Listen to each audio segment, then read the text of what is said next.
Monica. And I'm Paola. And today we have a very special guest. Yes, so he is Latin Grammy award-winning producer, Carlos Alvarez. Woody. Yeah.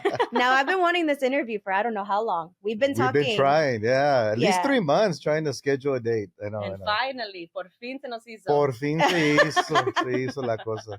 I live in San Antonio, and the company I work with is based here in Dallas. So I usually try to come up once a month. But the times that I've been coming up lately hasn't been like the right dates when y'all shoot the episode. So yeah. But I'm here. I'm like, you're going to be on the podcast at some point. Because a lot of people know, and then a lot of people don't know, but we actually work together. Yes. You are my music producer. Yes. And it's been awesome working with you. Thank you. Andres. Thank you. Oh my God. Thank you. It's been sorry to interrupt you, but yeah, ever since, you coming into the scene, I've always, really admired your vocals. So it's been, finally we get to work together and something. Tres came out of that, and looking forward to 2025 with more stuff for you.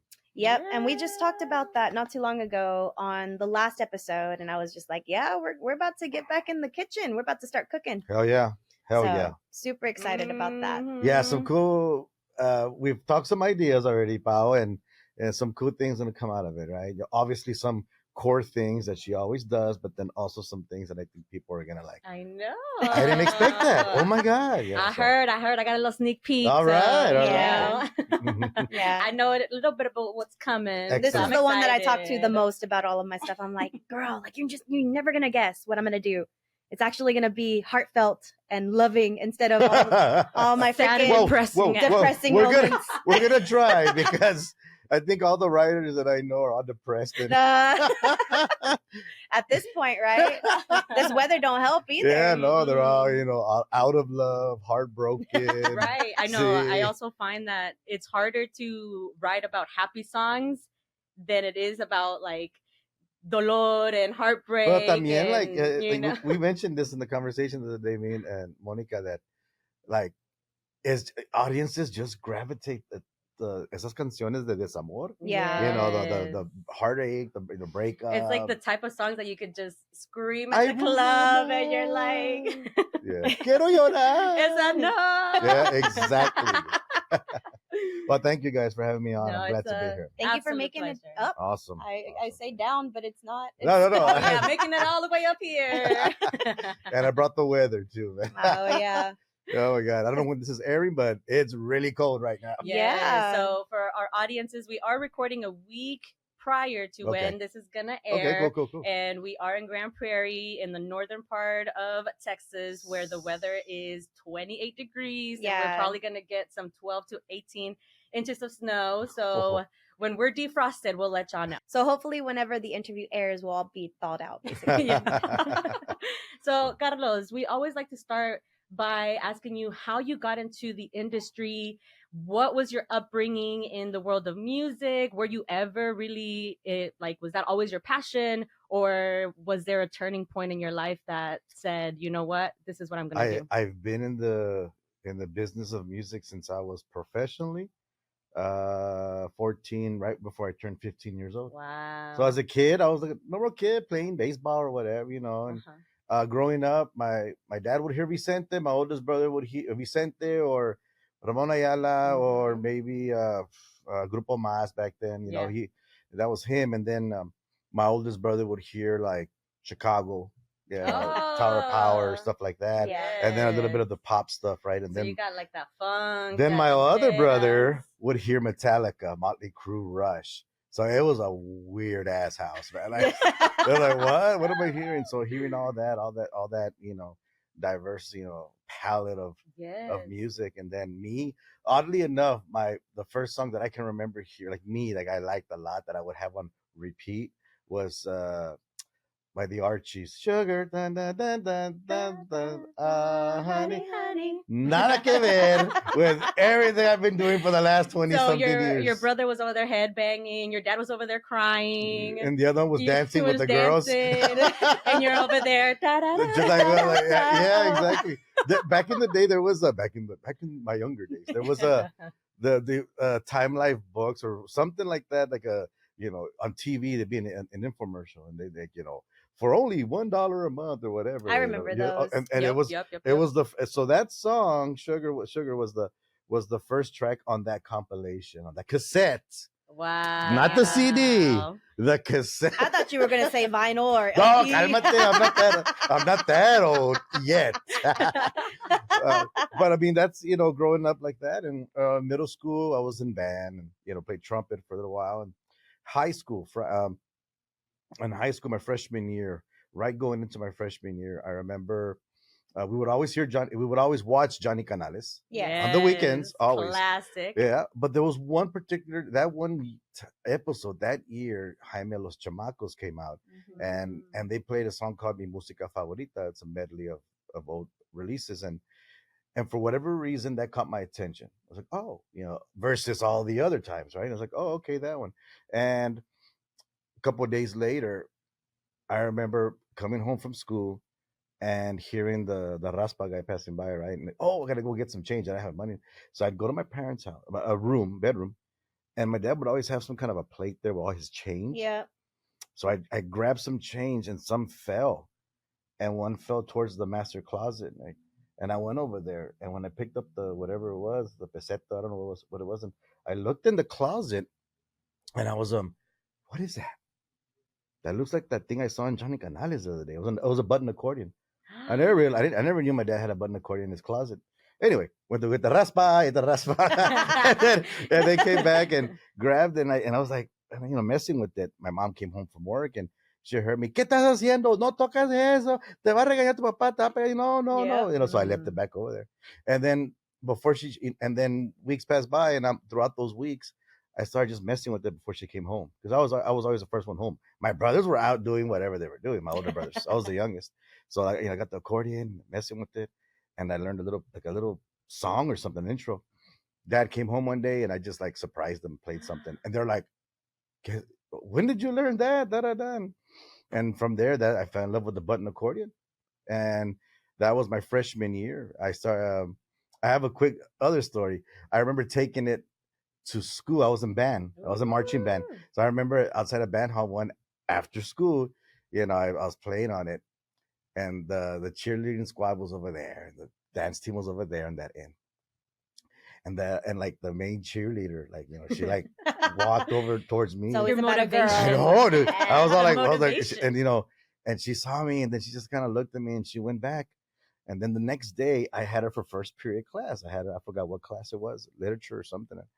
And I'm sitting in the back at los camaradas, and all of a sudden, like, she walks in, comes straight back to me and says, "Hey, Carlos, good morning." And I can feel my buddies like,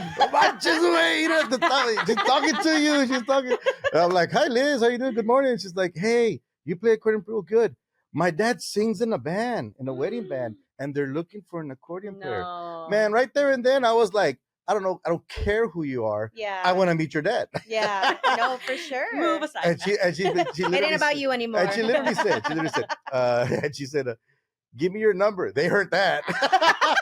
Sí, claro, ahorita mi número, ahorita. Yeah, right. And that day, like, her dad called me, and he was like, I played with them for a couple of months, and then I went to another band, et cetera, et cetera. Probably about 8 months in after that was after playing with these wedding bands and local bands, I started playing with Stephanie Montiel. I was about to turn 15. So I played with Stephanie for about, oh my God, a little less than a year. Yeah. Maybe about a year. And that was pretty crazy, going from like local to like all the touring. way up there. Yeah. Well, yeah, because she already had some hits at that time with Sony Discos, and then it just became a ripple effect. After that, those years, my high school years, a lot of the Tejano bands, but they were signed to labels, Capitol, Sony, Arista. The So good times. I was touring. I mean, there were interesting times. I mean, I was. He was like, I lived him, and so I know. I always tell people I was at the tail end, like 94, 95, 96. Oh yeah. You know what I mean? So like, it's like, yeah, it was crazy. Like, wow, a lot of movement still. I remember playing over here a lot in Arlington back then was Desperados. Yep. And then Tejano Rodeo. I forgot. Remember playing Artist Square back in the day here. Blah blah blah. It's just a lot. It was like Longhorn Ballroom. Yeah. When back then, before it closed down for all these years, and then now it's been open again. So yeah, so those years were, the accordion, the bands. I got to do some incredible shows, but the best show that vividly stands out, I was with Stephanie. You know, I remember we played in Monterrey. Bear in mind, I'm 15. Oh my My God. parents had to sign a release to her dad, to Stephanie's dad. I'll be responsible, blah blah blah. So, 15-year-old kid playing in Monterrey, Nuevo León. We opened up for Bronco. En la época de Bronco. There was I forgot what soccer stadium. There was like 70,000 people, and I'm like, oh shit. But I mean, they took us to all the shows, do all the interviews. We were like stars, and I was just the pinche accordion player. Un huerquillo y mocoso, y just like okay, But that was that was the kind of a moment for me that I said, holy cow, like, wow, like, this is something I'd love to try to do. And my dad always told me, he goes, okay, you want to play and this and that, you got, two things: act like a man, grow up. He goes, in other words, responsible, manners, blah blah blah, and don't bring me any bad grades. You bring me one bad grade. He told me this in Spanish.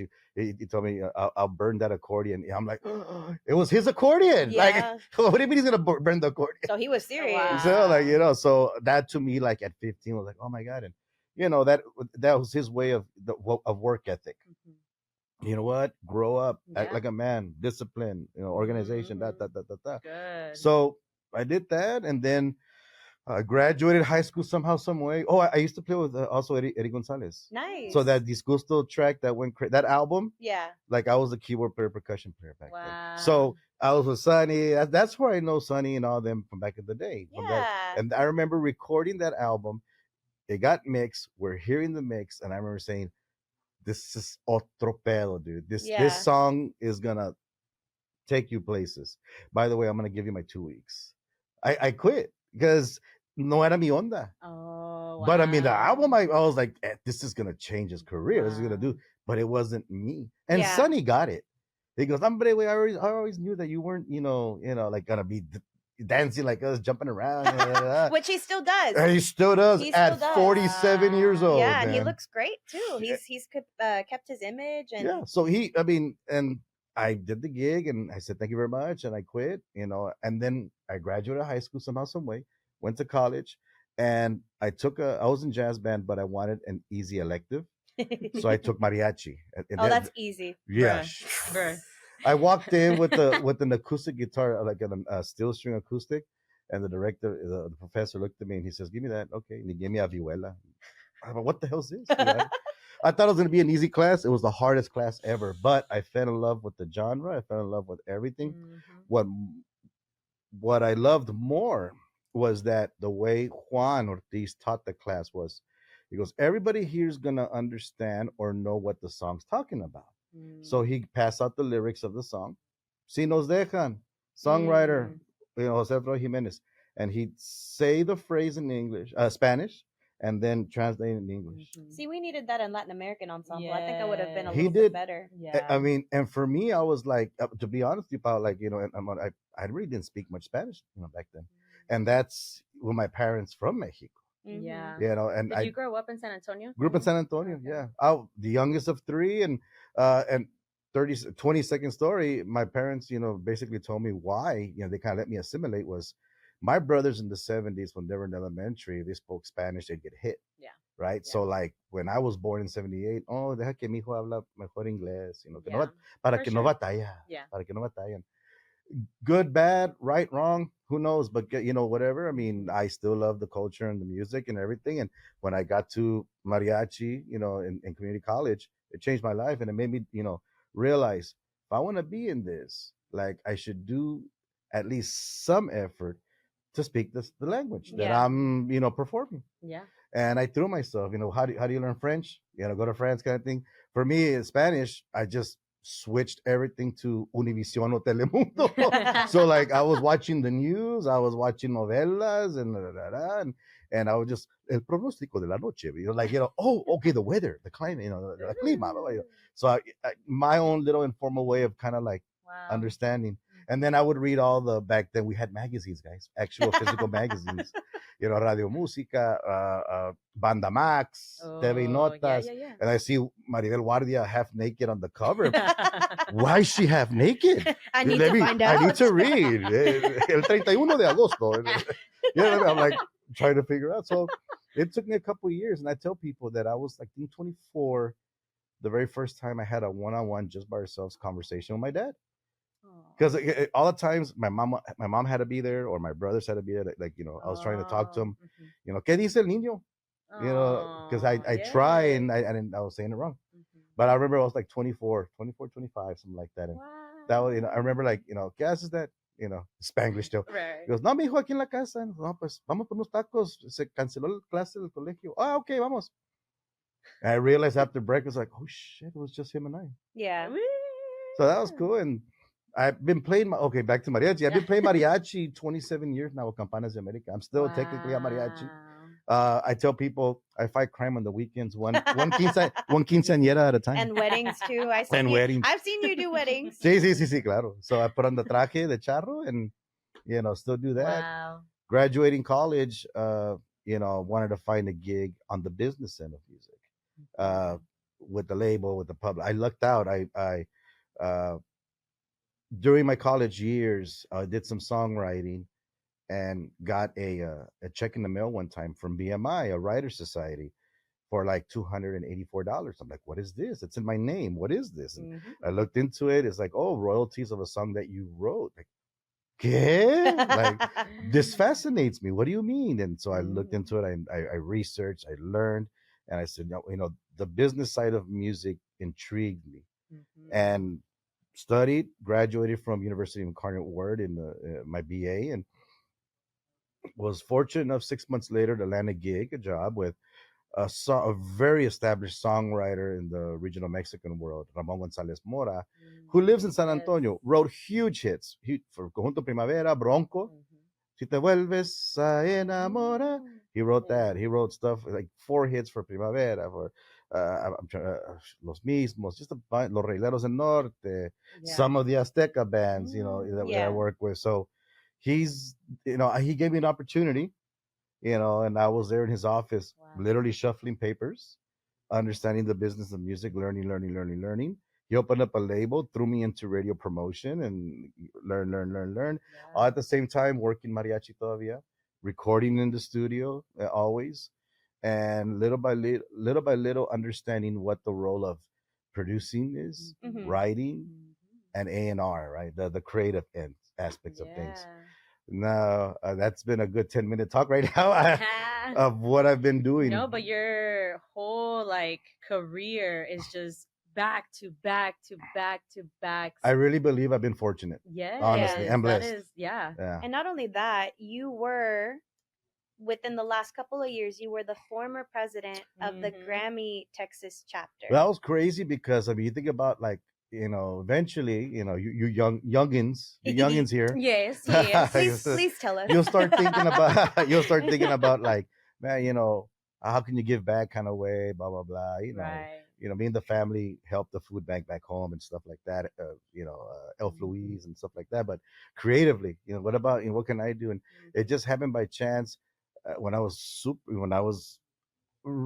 left Grupo Vida, Eddie Gonzalez, they had an A&R guy at the label, Sony at that time, that signed us all up as Grammy members. So I've been a voting member since I was 17 years old, 17 or 18. And I just renewed every year. I never looked into things. But I remember right around that time, probably about 2004, maybe 5, the executive director of that time, a little bit después, maybe 7, I can't remember, 2007, Teresa Jenkins, rest in peace. I met her at a mixer in Austin, and she goes, "Oh, you're in the biz. You work with so and so and that. You're working in Spanish, Latin music, yeah, blah blah blah." And we would, talk every so often. She goes, "Man, you know what? Come be a part of this subcommittee of the chapter. Blah blah blah." I helped out on membership or outreach or things, whatever, And then she reached out and said, "Run for the board."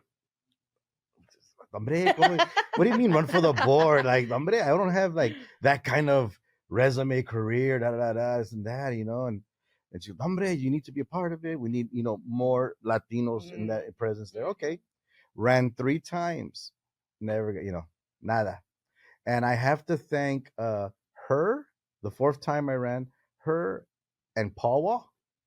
Paula was president of the chapter the year that I was finally elected to the board. Wow. But I was an advisor, and the advisor role is more like you're vetted and selected. The regular board makeup, you're elected by the membership. The advisor role, you're like, you're vetted, they put your list, and then, the board looks at it, and then they all vote. So you're elected by the board to be their advisor. And I know I'm on the record here, but but it's been like 20 something years. It was Paul and Teresa that vouched for me to the board at that time.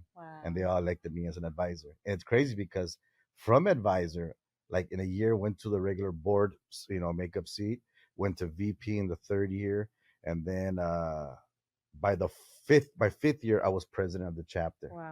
Did 2 years as president, and then ran for trustee, national trustee. I was there for 2 years, so I was one of 30 that actually ran the academy. Allegedly. Yeah. Well, the board, right? Like any board of a corporation kind of thing. It was like that. Right. So I was there for 2 years. I ran, didn't win, but I took the year off. Got to it was interesting throughout all those years of service. Networking, meeting people all over the place. I was up here quite a bit back then, and Houston, Oklahoma City. I remember when I came back the year I was off. I was on the board for a year, and then I ran again for president because I felt a transition coming. And I remember that there was a new ED. Teresa had just passed the year before that. There was a young ED, and she was our project manager, and she was incredible. She's just very go-getter. She goes, but she goes, you should run too. If you're on, I know you're an experienced person in the role, and I know you have that hustle to, let's get everybody excited. I lucked out. They elected me as president again, the second time, and then 2020 hit, COVID. Ooh, so how was that? It was hard. Yeah, for everyone. Hard.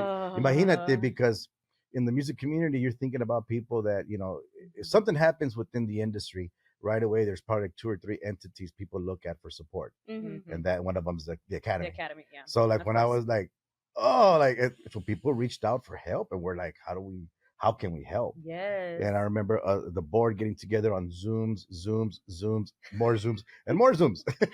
Yeah. And Same. working with the state music office, with national, like what resources are available, and just getting that word out to the community. It was hard, man. Wow. It was really hard, but I'm glad I was there to be able to help at a time, because maybe somebody who was new to the role might have gotten overwhelmed. I don't know. That's true. You already had that year of experience. You already had you've been in the board. Yeah, all that time. Yeah. And I would literally, make a lot of calls. I would literally what do you need? So and so from the chapter staff said, you reached out. What do you need? What's going on? You know what I mean? People, that we know for years, that have been in the business for years. And it was something, to this day, I'm kind of like, I'm glad I was there to help in that way. Yeah, absolutely. And then getting out in 2021, my second year, this is so cool. I like to say that my VP, my VP was Taylor Hansen, man, from Hansen. So I was like, yeah. So I would talk to him quite a bit. Wow. How you doing, brother? No, what do you think? And I remember telling him, look, are you gonna run when when I'm off, right?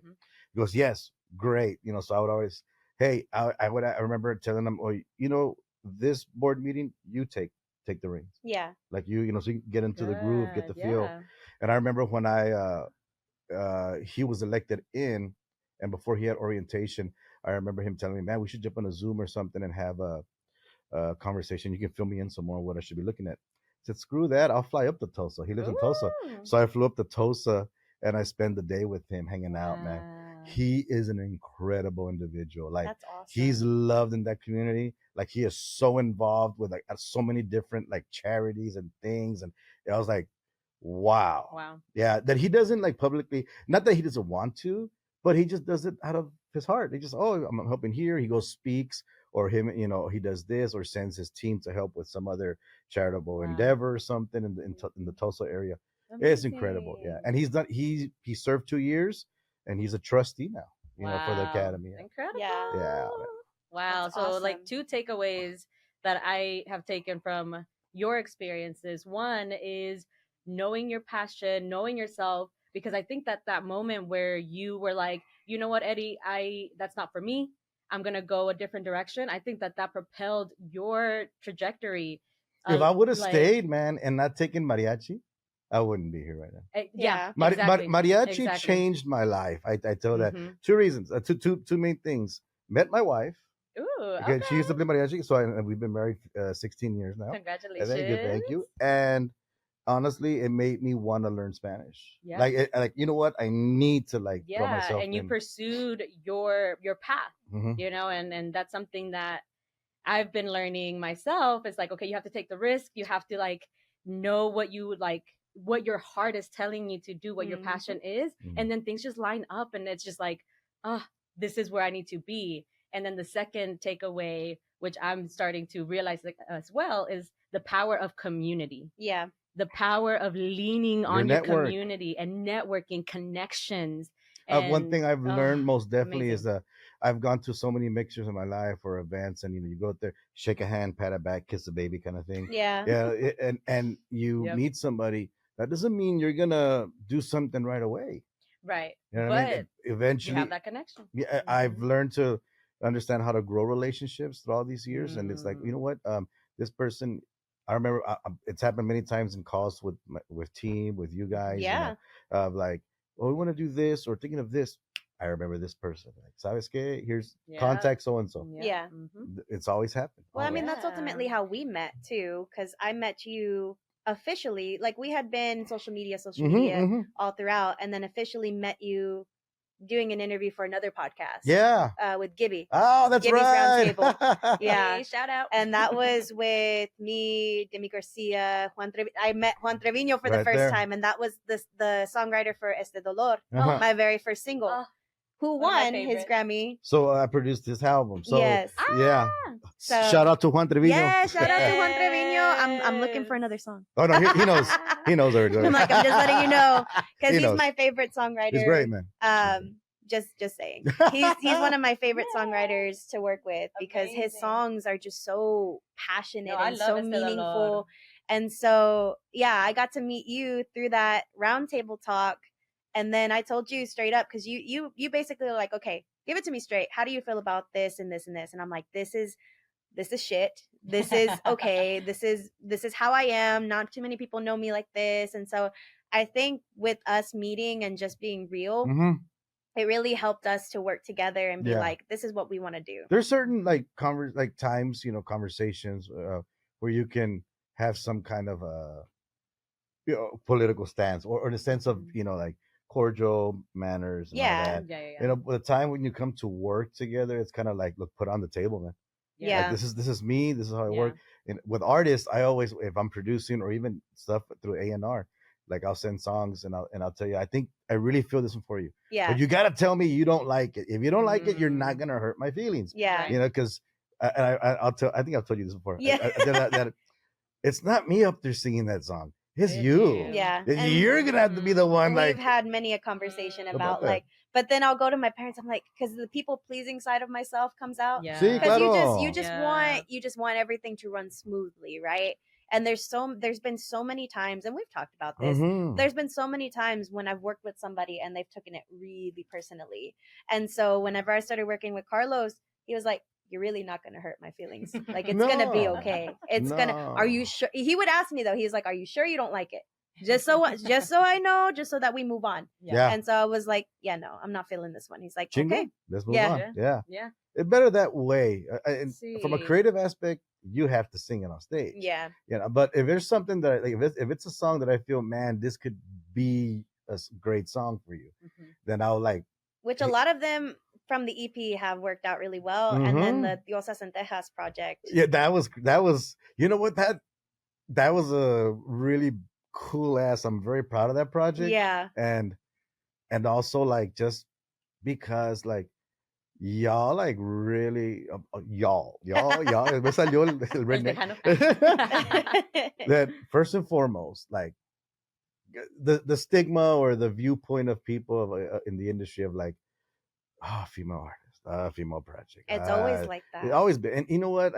I've had the privilege and honor for the last tantos. I started with the female artist at 15, number one, right?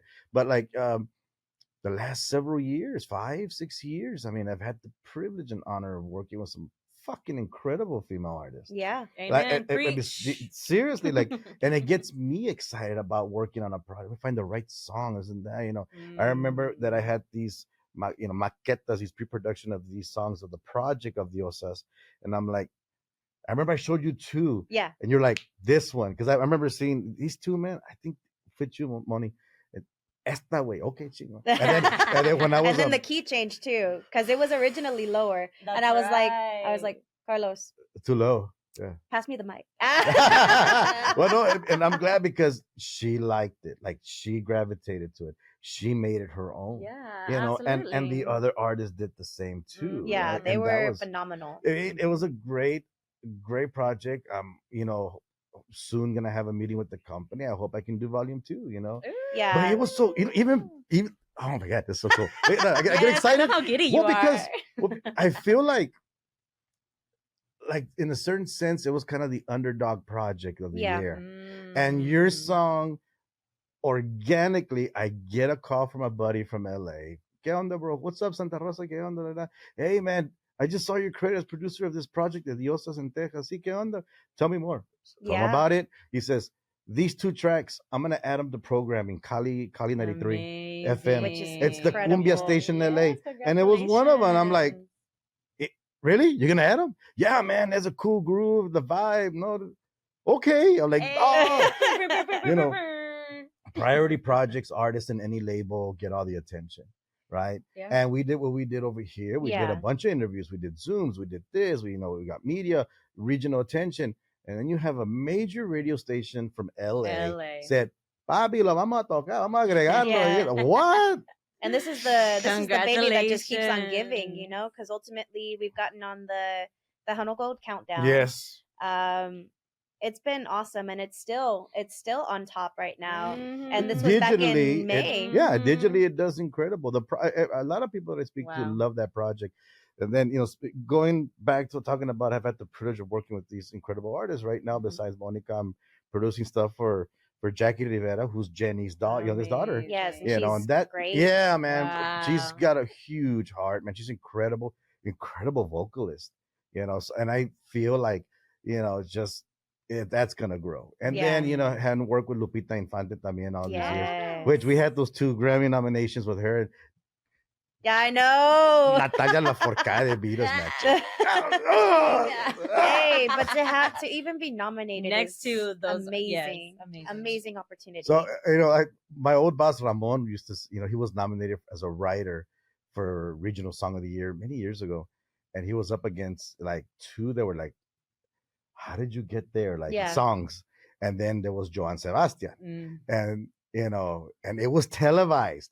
So the camera was on him. This is like 2006 or 7. And, and the winner is Joan Sebastian. He was like, all right, camera left. Qué bueno que perdí. But to Joan Sebastian, I lost to Joan Sebastian. Absolutely, incredible. Because he says, because if I would have lost to somebody that was not like, I would have been pissed, So I've had the privilege of working now on, I think it's 34 projects that have either been nominated or won. Yeah, 34. Amazing. Yeah. Which is an accomplishment. And I won one. Huge accomplishment. Yeah, thanks. Thank you. Yes. It's a big deal. Carlos. I love what you said earlier about, your takeaway things. I usually I don't know how much time we have left or anything, but no, take your time. I tell people that, you got to be passionate, no matter what you do, why not? Love what you do. And, this is all I've done since I was 15 years old. I tell people the story that I once applied when I was 17 to a Long John Silver's part-time, just to say that you did something else. I did another job, like a regular gig. And they told me, oh well, yeah, we'll have you on Saturday afternoons. No, I can't. I gig on Saturdays. Yeah. So that was the That was that. that was. Yeah. And I've made this my life. I mean, we can both say that too, because ultimately, even if it was a different outlet of music, we both have been surrounded by it our entire lives, our entire careers, really. So I teach lessons. I know you know that. She was also a teacher at one point in time, and she did that for how many years? About 5 years. Yeah. A music teacher, you know? And then growing up together, we went to Booker T. Washington. We did Latin American Ensemble together. She's the whole reason why I even stepped foot into Latin American Ensemble. And then her doing cumbia and me doing tejano, and us coming together and doing a podcast that speaks on Mexican American values and seeing it from different sides of the same coin. All we know is music. All we know is our culture. All we know is what we grew up with. So you have to be passionate about it. You gotta have that passion. You gotta stay motivated. And then the one thing that escapes me now because of time is stay informed. You know what I mean? AI is changing things.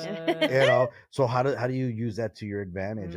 Over the break, how do you get educated? Yeah, you have to educate stay informed, yourself. stay educated. So I over the break, I bought some AI quick course thing, like, hey, how to utilize this better to your, for you as a tool. Man, yeah. Well, you need to, I'm older, and so, what's that old saying that you can't teach an old dog new tricks kind of thing? I kind of want to beat that, right? Like, oh, no. No, and it's important for all of us to be updated, because guess who's going to have the information about AI and all the latest technology? Probably the rich people. But if we don't seek it out, we're not going to get it, so you have to seek it out. Stay informed. You have to stay informed. Educated. You have to, do that for yourself and for our community and for the well-being of the rest of the generations, I think. I another thing on top of that, I tell people a lot is that in the road of life, okay, there's two things that I always like to refer back for myself and share with people. Number one, I do believe that God has kind of predestined your road, sort of, in the sense that he's given you. Hay una canción, Cuatro Caminos, de José Alfredo. I think that's kind of like that's God's way of giving you your predestined, road. Here's 4 roads. Pick one. I picked this one. Here's 4 more. Yeah. Here's 4 more. Like he has it kind of planned for you. Yeah. You're just taking different roads, to get to the same location. Yeah, if you would have asked me when I was 15, hey, what are you gonna do when you're older? I was recording a lot back then. I was gonna say, I'm gonna be a studio musician my entire life, because I was a 15-year-old kid making a lot of money, a lot of money, right? Yeah. And where I'm at now, would have never thought behind a desk, behind a laptop. In this, I'm still in the studio, yes, but I mean, a lot of my daily role is, phone calls, laptop, Excel sheets. Yeah, I tell people my job is a lot of administrative work. And I am just so grateful that I was able to learn that administrative work through teaching and having that organizational skill of have to have my schedule for emails. Oh, I know how to work Excel. Yeah. Oh, I know how to do this. I know how to do that. And because half of our role is to be organized and administration of, booking the gigs, paying everybody, taxes. Tax season is coming. For me, I don't have really an outlet of that. I just have OCD, and so I knew how to do Excel, but I also color coordinate everything. And thank you for OCD. the second thing I'll tell people that in life, there's always another brick wall you got to climb. The struggle's real, so the next one might be 2 feet tall, that's small, jump over that pedal. It's fine. Right. That next one might be 10. That's so good. That's why I always say in life, there's always another challenge, another, problem solve. There's always going to be an issue. There's always going to be something. The one thing I've learned, and I learned this from the Azteca boss. Yeah. He loves the problem solve. Le encanta el drama. My God. And it's like, ¿qué pasó? ¿Qué hoy? What can I do? Yeah, what do we got to solve today? What's going on? Like, what? He goes, I'm trying to prep so we don't have issues. Oh, no, siempre va a haber una bronca. Come on, we got a problem. So like, yeah. Which is a good thing to be. Trying to find that solution. No, sino right? también knowing your strengths and knowing other people's strengths and knowing that coming together, you're going to be better than just one person trying to figure everything out. Which we've learned along the way this past year, for sure. Yeah, this is a new an adventure for y'all. Yeah. I'm sure there was things that y'all had to, figure out. A lot of red tape. And learn. A lot of red tape. A lot of red tape. A lot of red tape to jump over. That's funny. Anything else, guys? I mean, any questions? What's one? I mean, you've mentioned your 2 points that you tell people. Yeah. But what's one other, like, in life, not just in the Grammys, not just in the recording? What's one word of advice that you would give somebody that wants to be you one day? Just most recently, probably in the last 2 years, I realized something. And you got it. You have it. I don't know Paola as much yet, but I'm sure she has it too. We just met today. I know. I know we look like we've known each other forever. Oh, buddy. No matter what you do in life, you make sure somehow, some way, you have some kind of personal support mechanism. Mm-hmm.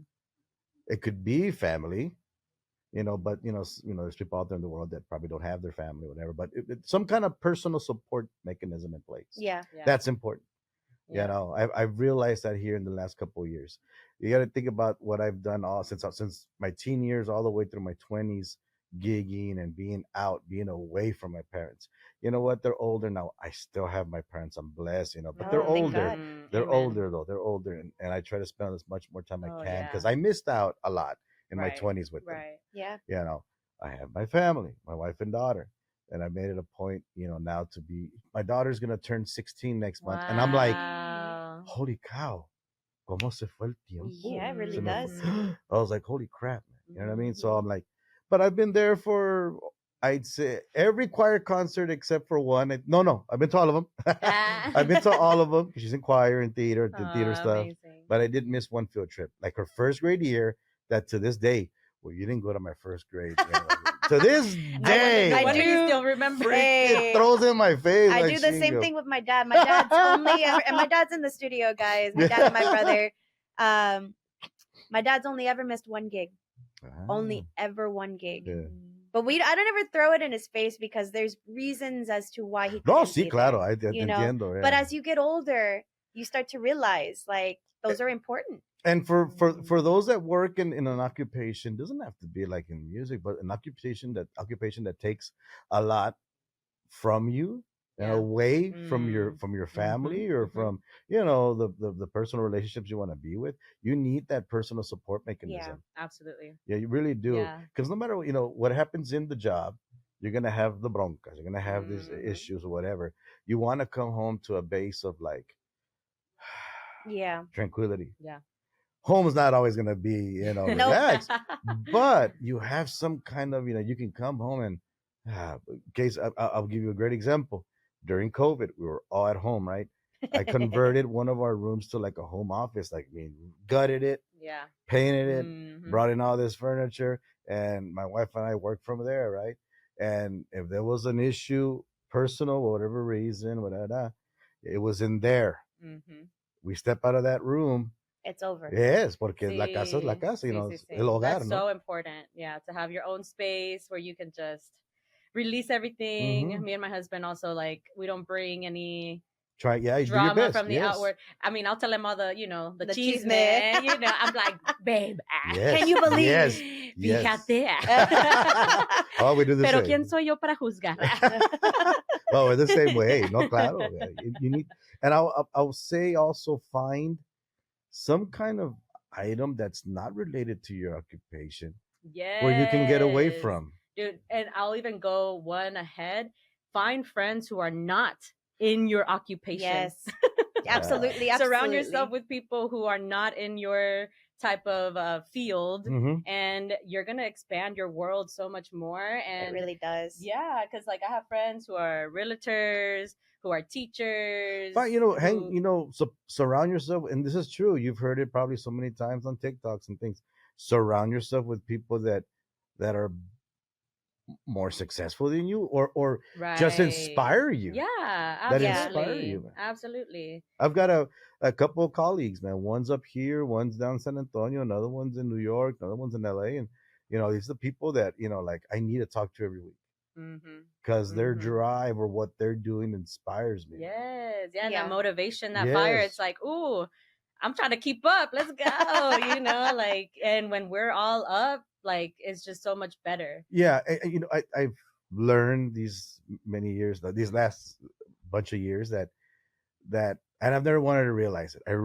Seriously, or recognize it seriously, that to a certain degree, I know I do have some kind of like, uh, what would it be? Like people, I guess, are seeing what I'm doing. Yeah. And I don't want to say I inspire people. No, that sounds too crazy. I still can't. It could be say influence. But there you go. There you Thank go. you. There you That for go. whatever reason, like I'm influencing others. So like I feel like, look, at least through my work, Mhm. at least through what I post on things, like for instance, I Mhm. got the St. Jude pin on, right? Yeah. Yeah. I sit on one of the boards for St. Jude Children's out of Memphis. So Amazing. and I've been working with them on outreach things with all my artists. You've helped a lot too. All these 8-10 years. Wow. So like if that could be like a vehicle for you to, hey, maybe it's not this, it's something else, but go do something. Yeah. Go for it. Go for it. Yeah. Could be here at the Shriners or something, whatever. Yeah. Yeah. So. Aw, well, Carlos, it was amazing getting to Thanks. know you and having you here at the studio with us. We hope that this is not the last time you come. Oh, definitely not. Oh, we could do a part two, yeah. Yeah. Your career is extensive, and I know you have way more stories to tell I got too us. many. Yeah. No, he's a busy man. That's why I said I was so excited to have you actually schedule. I think I was like, you're booked for Yes. today. And Carlos, And, we please had come. you on a list already. We're like, okay, There's- we have to have Carlos Well, on we the had when we first started the podcast, Yeah. we came together and we were just like, okay, who would we want to interview? I'm like, Mhm. I already know. Mhm. I already know. So So you've been on our list for a while. I know, like we have to do part 2 where we talk about artist stories or something. Yeah. We didn't get a chance, to Okay, go Carlos, into- you know what? You know what we're gonna do? Hmm. We're gonna have you for our spicy takes episode, and we're just gonna, let the hair Órale. Yeah, out. at this point. Hey, what other question? Before we started, I had told her, go ahead and ask me a question that you maybe would think, like See, that's the thing though. There's I'm nothing? like the really like mild one. She's the one with all the spicy questions. Okay, fine. Give me one. Okay, fine. No, it's not that spicy, but it is gonna put you kind of on the spot. Which is your favorite Monica Saldivar song? Oh, man. Ooh. Oh, okay. Do I want to know? There's two. And why? Okay. Nah. Oh, and- There's two. Period. 4 sentences minimum. So, damn it, there's probably three. No, I never have one. I always have like 2 or 3. Uh-huh. But Por Tu Amor that I actually co-wrote with Juan Yeah, he did Trevino. co-wrote. I co-wrote that I one love with that Juan. one, too. And then Joey, remind me the title, dude. Infragante? Yes, that's right. He Yeah. won't talk. Oh, but that's the title, right? Yes. Empragantilla. Infragante, yeah. Thanks. I love That one too. was with Yayo. Yeah. Yayo and Yayo. Yeah, he wrote down. You know what? I really love your interpretation, and that was fun of Oh Holy Night. Beautiful, beautiful, Thank man. you. Yeah. And that one we just kind of came together and we're Last like, hey, minute. it's Almost Tis the Christmas season. time. Tis the season. for the reason. Yeah. And so yeah, there's been a lot of things that I've been working with you, and it's been awesome. Dulce Venganza. Oh, that's the mariachi is- track. We're about The to do mariachi it. Yeah, We're yeah. about to do a music video for it, and I'm excited to be in a traje and to actually like do something. I'm so excited. All right. Yeah. That's exciting. I know that my recent one is Yo me voy. That one. I'm like, ooh. Mind you, he showed me that one because when we did the EP3, that's who I was getting a lot of the songwriters and a lot of like the ideas. Mhm. And when we came together, I was like, ooh, that one's gonna be cool. I So- love that one. That's my favorite one. So Makes me I dance. actually like the other day, just like when we talked on Thursday or Friday last week, over the weekend, I sent Juan something that had been starting on for you. Yeah. So I said, Juan, check out this. I just sent it. Como ves para Monica? I'll work on it. Okay, chingazo. We're gonna finish that too. And that's how Porto Amor kind of started too. Yeah. Porto Amor, yeah. No, it makes me so happy because you have no idea how much admiration that I have for Juan. You have no idea. And then for you as well to come together and write. So never did I think when I first started this venture that I was going to be able to work with Juan Treviño. Juan, you know what?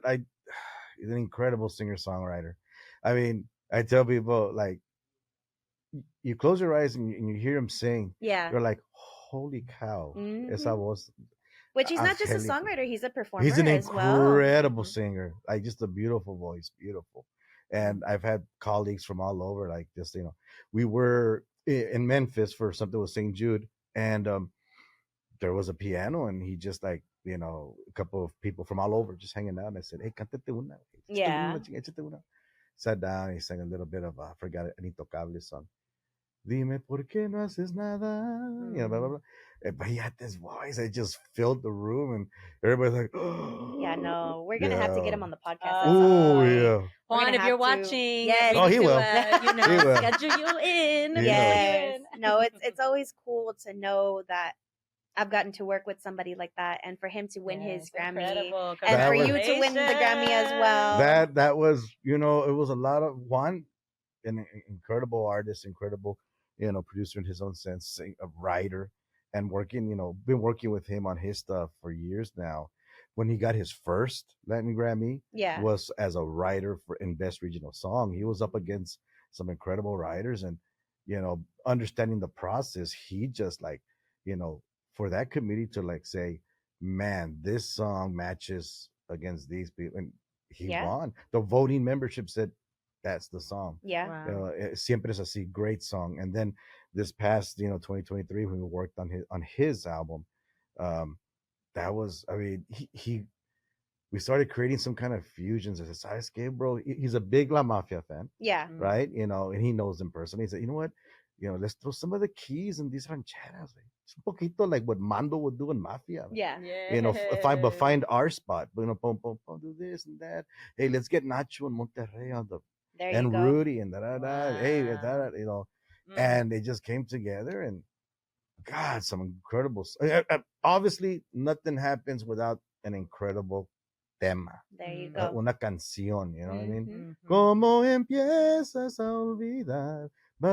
Just incredible melodies.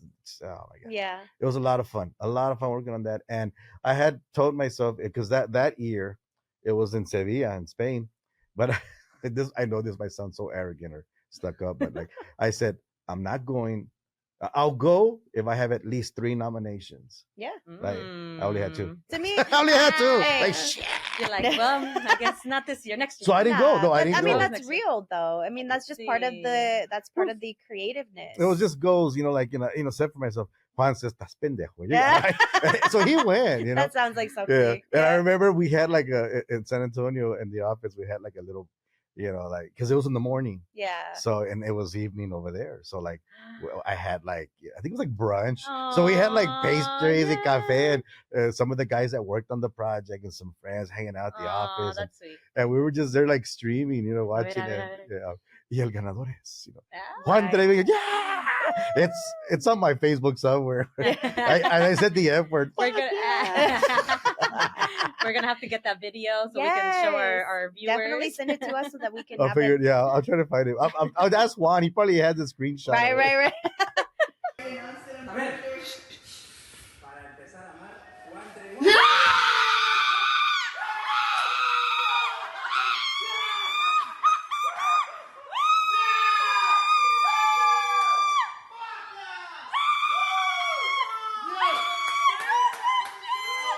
No, but I do want to give a big shout out, not just to Juan, but also Weddle. Oh, man. And Vanessa Ayala, who recorded vocals for me, who was also here on the podcast. Shout out to Vanessa, man. An incredible person here in the Dallas area. Man. Some great people here in the arts and studio work. And I love the fact that, there's a great network of people that I can count on for whatever reason. Yeah. Gracias a Dios that as I progressed and grown in the industry, there's so much work to do that sometimes my core, are not available. Like Jorge Hernandez, he was my artist first in the 2000s. Yeah. So I promoted his stuff. And then we started working together. I was doing A&R stuff in his albums. Then he took like a leave. He stopped being an artist. Comes back with my boy Maestro Dani, and like they're like this massive recording team. And between both of them, I probably record 80% of everything that I do. Yeah. With them, which has been awesome to work with. And then well, Monica can't come down. Senator Vanessa, but graba las voces. Okay, boom. Vanessa's got that gift también. You've got Trey here. You got people back here and there. I'm just grateful to know that there's this greater array of network of people that I can count on in different ways, from creative to admin to whatever, marketing and todo. I know I'm fortunate. I know I'm grateful. And one of the things that I try to do now is literally, because of time now, is work on the projects that I'm working on with the company. Y gracias, shout out to Humberto Azteca to say, he, years back when I told him, look, man, I want to still produce stuff outside the company. He goes, "Ay pedo, flaquito, tú dale," just your time schedule, okay. And Monica's maybe one of 3 projects that's all I do outside of the company, because they're just so we got a lot. Yeah. We just launched the country division, so I saw that on your yeah, a bunch of grays in here now under this cap. So yeah. No, but it's been awesome to have you. And thank you. Definitely going to do a part 2 with some chisme. Hell yeah. And you know the saying, el que mucho se despide, pocas ganas tiene de irse. We don't want to leave yet. We don't want you to leave. I got to hear you sing too now. Yes. Come on. I can't wait. Yes. Una cumbia. Yes. She just released a single. Oh, really? Mm-hmm. Yes. You send me that link. I will. Yeah, I got you. But always, guys, thank you guys so much for joining us. Definitely follow, subscribe, like. We're on all platforms for podcasts, but ultimately, I shout out Spotify all the time because that's the one I use. And I shout out YouTube because that's the one I use. There you go. We are on TikTok as of right now until they ban it, Facebook and Instagram. And please follow Carlos Alvarez on social media. Where can they find you? TikTok, of course, TikTok and Instagram. Carlos _TX. So excellent. Carlos CARLOS and we'll put it up here _TX. That's TikTok and Instagram. Yes. When Instagram's private, just add and I'll add y'all. Right. Yeah. And then also make sure to follow our individual handles as well. If you have any questions for Carlos or ourselves, you can reach out to wittybanter@gmail.com. Yeah. Until next time, guys. Gracias. Bye.